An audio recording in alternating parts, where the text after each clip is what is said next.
السلام عليكم ورحمة الله. من الفضائية الإريترية نقدم لكم نشرة الأخبار والمستهل بأهم وأبرز العناوين. الرئيس إسياس أفورقي يستقبل المبعوث الخاص لجمهورية الصين الشعبية إلى منطقة القرن الأفريقي. إرساء مشاريع تطوير مياه الشرب ومديرية كركبت.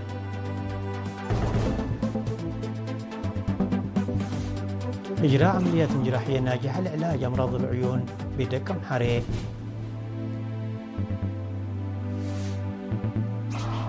بوتين يعلن وقف لإطلاق النار في عيد القيامة وأوكرانيا توافق.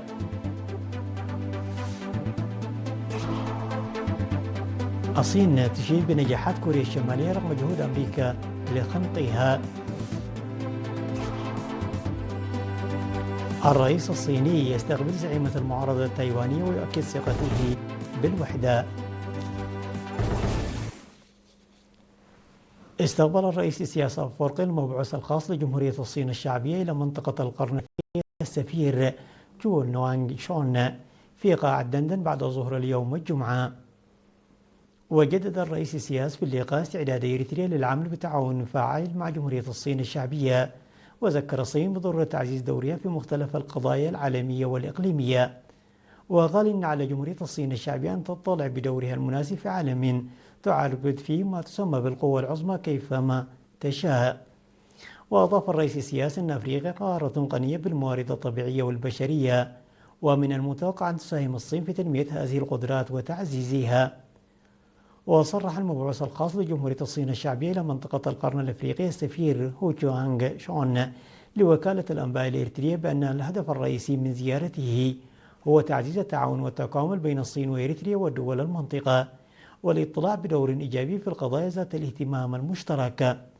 وقال السفير هو أنه أجرى مناقشات معمقة وأخوية مع الرئيس السياس حول تطورات في منطقة القرن الأفريقي والاستراتيجيات المشتركة لتعزيز السلام والاستقرار. حضر اللقاء من جانب إريتريا وزير الشؤون الخارجية السيد عثمان الصالح. ساهم مشروع لتوفير مياه الشرب النظيفة في إدارة ضاحية لوكيب ومديرية كركبت بشكل ملموس في تمكين المواطنين من العيش في تجمعات سكنية أكثر استقرارا وتحسين ظروفهم المعيشية. وأوضح القائم بأعمال مديرية كركبت السيد قبر متن كداني أن الحصول على المياه كان أكبر التحديات التي واجهت السكان، مشيرا إلى أنه بعد تنفيذ مشاريع متكاملة لتوفير المياه في إدارات لوكيب وأتاي وأغوميد خلال عامي 2018-2019 أصبح بإمكان السكان الذين كانوا يعيشون متفرقين للتجمع في منطقة واحدة، الأمر الذي أتاح لهم الاستفادة بصورة أفضل من الخدمات الأساسية مثل التعليم والرعاية الصحية والخدمات الإدارية. من جانبهم أكد مسؤول إدارات آتاي وأغوميت أن تنفيذ مشاريع المياه في مراكز القرى أسهم في تجميع السكان في مناطق أكثر تنظيما، مما ساعدهم على الاستفادة من مختلف الخدمات الاجتماعية، مشددين على أهمية تعزيز آليات إدارة المياه وترشيد استخدامها لضمان استدامة هذه الخدمات الحيوية. وفي السياق ذاته أوضح أحد كبار أعيان القرية الشيخ عمر محمد طاهر إن إدارة أغوميد كانت تعاني في السابق بعدها عن مراكز المديرية وغياب مصادر آمنة للمياه، الأمر الذي كان يعيق استقرار السكان، مضيفا أن تنفيذ مبادرة مشروع الدالو أسهم في تحسين الظروف المعيشية للسكان، حيث تمكنوا من الانتقال من نمط المعيشة غير المستقرة إلى تأسيس تجمعات سكانية دائمة.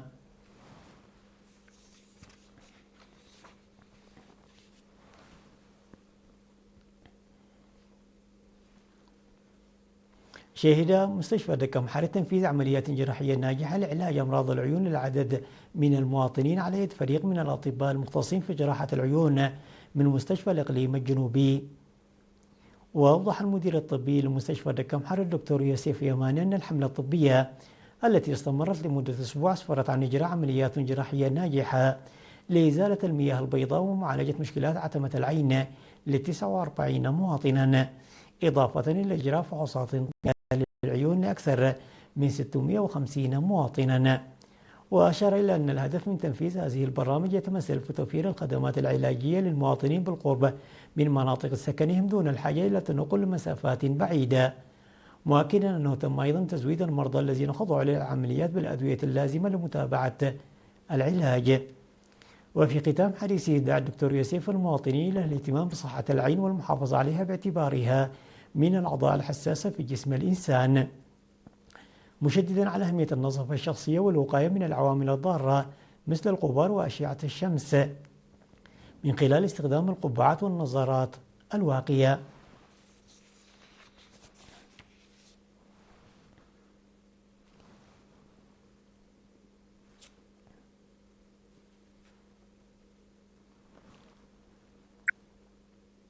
وجه الدعوة في اجتماع عقد في 5 من أبريل الجاري في مديرية هيكوتا بضرورة التنفيذ الكامل للقرارات التي اتخذت في المنتديات التي نظمت لزيادة مشاركة الطلاب عموما والطالبات خصوصا في المديرية. وقال مسؤول التعليم في المديرية الأستاذ هيابو غويتوما أنه على الرغم من توسع الفرص التعليمية فإن مشاركة الطلاب لا تتناسب معها، ويجب العمل على تنفيذ القرارات التي خرج بها المنتدى التعليمي الذي عقد في المديرية في العام 2021. وأشار رئيس وحدة الخدمات الاجتماعية السيد تسفو تخلاي إلى أن عدم تجميع القرى وزواج القاصرات والعادات البالية ونمط الحياة الرعوي كلها عوامل تؤثر سلبا على مشاركة الطلاب وأدائهم. ودعا كل من مدير مديرية هيكوتا السيد شيخ الدين صالح ورئيس فرع التعليم في إقليم القاش بارك الأستاذ ياسين محمد إلى ضرورة قيام الإداريين وسكان القرى بدور فاعل في مكافحة هذه الظاهرة نظرا لانخفاض مستوى المشاركة وعدم انتظامها. وأخيرا ناقش المشاركون القضايا والقرارات السابقة التي تدعم تطوير الأنشطة التعليمية ومشاركة الطلاب.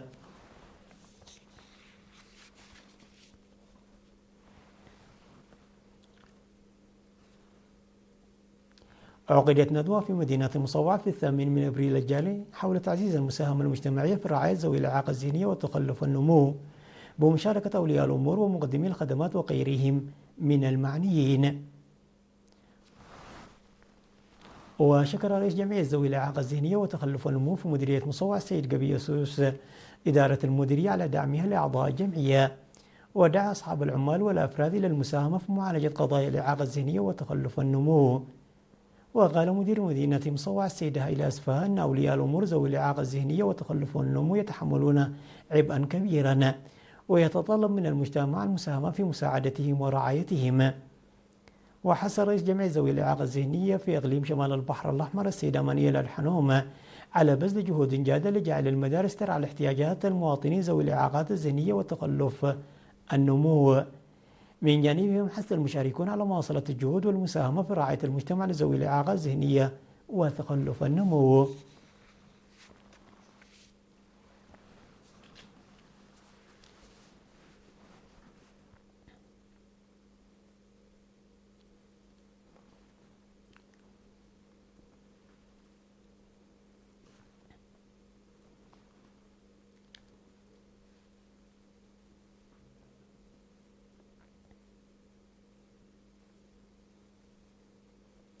الأخبار العالمية بعد فاصل قصير، تفضلوا بالبقاء معنا.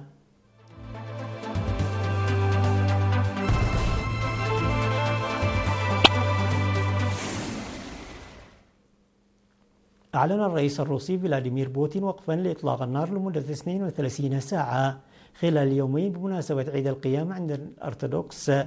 وقال نظيره الأوكراني فلاديمير زيلينسكي أن كييف ستلتزم بهذا الإجراء.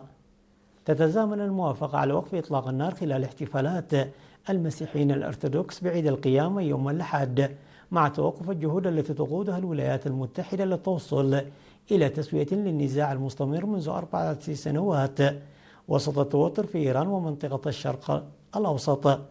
وذكر البيان أن وزير الدفاع الروسي أصدر أمرا لرئيس الأركان العامة فيلي جيرزدوف بوقف العمليات العسكرية في جميع الاتجاهات خلال هذه الفترة.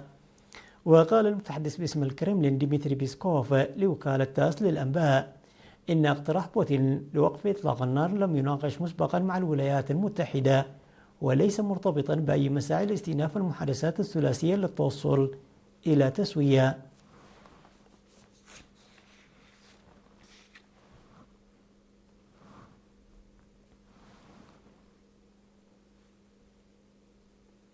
أشاد وزير الخارجية الصيني وانغ يو بالنجاحات التي حققتها كوريا الشمالية رغم جهود الولايات المتحدة لعزلها وخنقها، في الوقت الذي تحاول فيه بكين تحسين العلاقات مع بيونغ يانغ. ونقلت وكالة الأنباء الكورية الشمالية الرسمية عن وانغ يو قوله خلال مراسم استقبال أقيمت العاصمة بيونغ يانغ أن النجاحات الجديدة التي حققتها جمهورية كوريا الديمقراطية الشعبية في البناء الاشتراكي رغم الجهود المتزايدة التي تبذلها الولايات المتحدة والقوى الغربية الأخرى لعزلها وخنقها هي نتيجة العمل الجاد وحوكمة الشعب الكوري تحت القيادة الحكيمة للرفيق الأمين العام كيم جون أون. من جانبها أشارت وزيرة خارجية كوريا الشمالية تشو سون هوي بالعلاقات بين كوريا الشمالية والصين التي صمدت أمام كل عواصف التاريخ.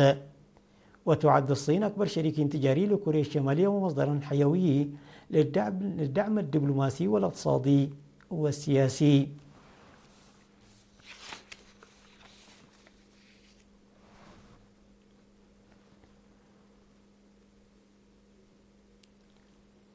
التقى الرئيس الصيني شي جي بينغ في بكين زعيمة حزب كومينتانغ المعارضة في تايوان تشينغوان في زيارة هي الأولى الرئيس للحزب إلى الصين منذ عقد من الزمن، وسط أجواء من التوتر العسكري المتصاعد في مضيق تايوان. وخلال اللقاء عرب الرئيس الصيني عن ثقته التامة في وحدة الشعبين الصيني والتايواني، مشددا على أن الاتجاه العام للتقارب المواطنين على جانبي المضيق وتوحدهم لن يتغير، واصفا هذا المسار بأنه جزء لا مفر منه من التاريخ. وكان تشينغ قد استهل زيارتها إلى الصين في مدينة شنغهاي مؤكدة أن الحرب ليست قدرا محتوما على جانبي المضيق، كما زارت مدينة نانغ بينغ وضريح الزعيم الثوري سون يان سوان الذي يحظى بتأجيل تاريخي مشترك في كل من بكين وتايبي، معربة عن أملها في أن تساهم رحلتها في زرع بذور السلام. وجاءت الزيارة في ظل تجاذبات سياسية حادة داخل تايوان وضغوط من واشنطن للموافقة على صفقة أسلحة أمريكية ضخمة بنحو 40 مليار دولار لردع أي هجوم محتمل.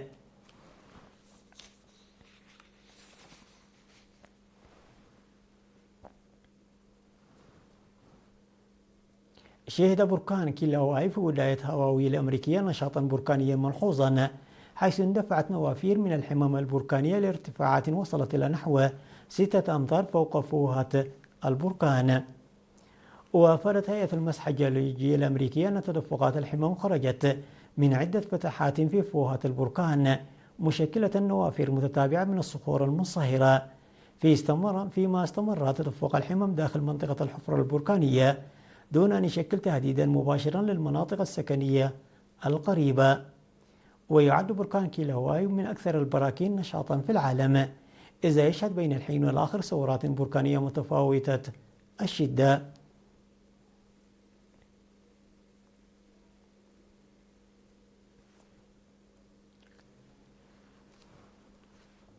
عناوين النشرة مرة أخرى: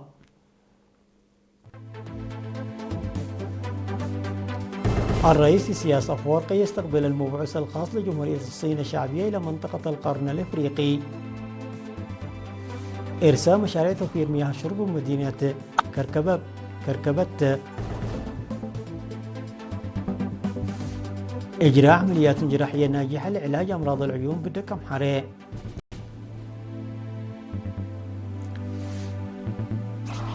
بوتين يعلن وقفا لإطلاق النار في عيد القيامة وأوكرانيا توافق. الصين تشيد بنجاحات كوريا الشمالية رغم جهود أمريكا لخنقها. الرئيس الصيني يستقبل زعيمية المعارضة التايوانية ويعكس ثقته بالوحدة.